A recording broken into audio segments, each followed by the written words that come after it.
ನವರಾತ್ರಿಯಲ್ಲಿ ಇಷ್ಟಾರ್ಥ ನೆರವೇರಲು ನಿಮ್ಮ ರಾಶಿಯ ಪ್ರಕಾರ ಹೇಗೆ ಪೂಜಿಸಬೇಕು? ನವರಾತ್ರಿ ಸಂಭ್ರಮ ಅಕ್ಟೋಬರ್ 3ರಿಂದ 11ರವರೆಗೆ ಇರಲಿದೆ. ಈ 9 ದಿನದಲ್ಲಿ ನವದುರ್ಗೆಯರನ್ನು ಆರಾಧಿಸಲಾಗುವುದು.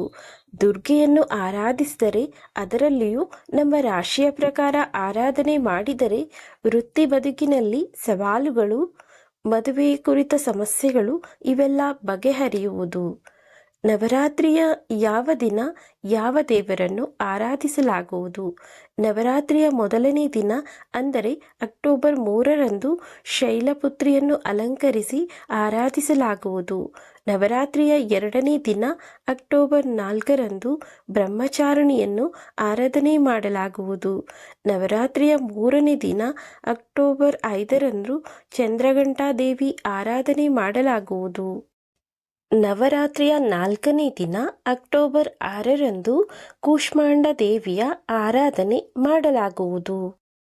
ನವರಾತ್ರಿಯ 5ನೇ ದಿನ ಅಕ್ಟೋಬರ್ 7ರಂದು ಸ್ಕಂದಮಾತೆಯ ಆರಾಧನೆ ಮಾಡಲಾಗುವುದು.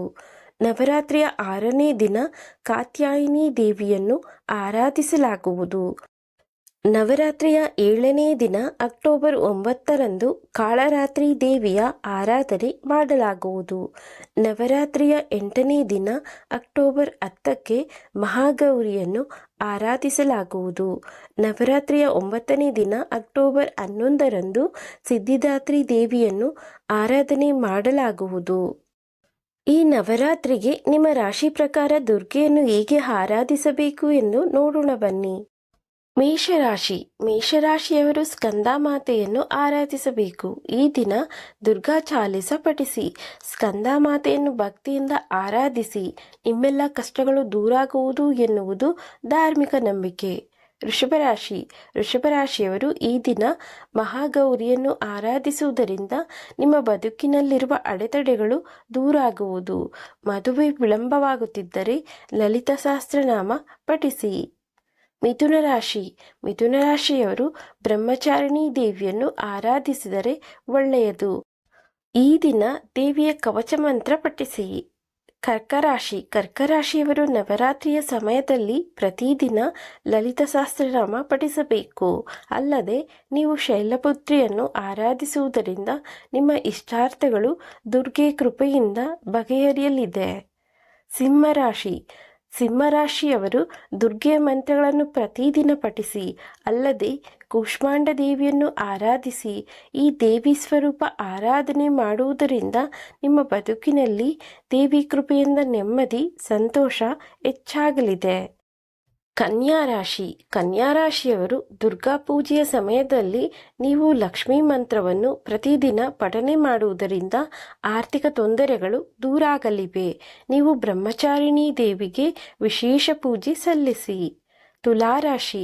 ತುಲಾರಾಶಿಯವರು ಮದುವೆ ಕೂಡಿ ಬರುತ್ತಿಲ್ಲ, ಯಾವುದೇ ಒಂದು ಕಾರಣಕ್ಕೆ ಮದುವೆ ವಿಳಂಬವಾಗುತ್ತಿದ್ದರೆ ತುಲಾರಾಶಿಯವರು ಮಹಾಗೌರಿಯನ್ನು ಆರಾಧಿಸಿ. ಇದರಿಂದ ಶೀಘ್ರವೇ ಶುಭ ಕಾರ್ಯ ನಡೆಯಲಿದೆ. ವೃಶ್ಚಿಕ ರಾಶಿ. ವೃಶ್ಚಿಕ ರಾಶಿಯವರು ತಮ್ಮ ಬದುಕಿನಲ್ಲಿ ಪ್ರಗತಿಯನ್ನು ಪಡೆಯಲು ಸ್ಕಂದಮಾತೆಗೆ ವಿಶೇಷ ಪೂಜೆ ಸಲ್ಲಿಸಿ. ಧನುರಾಶಿ.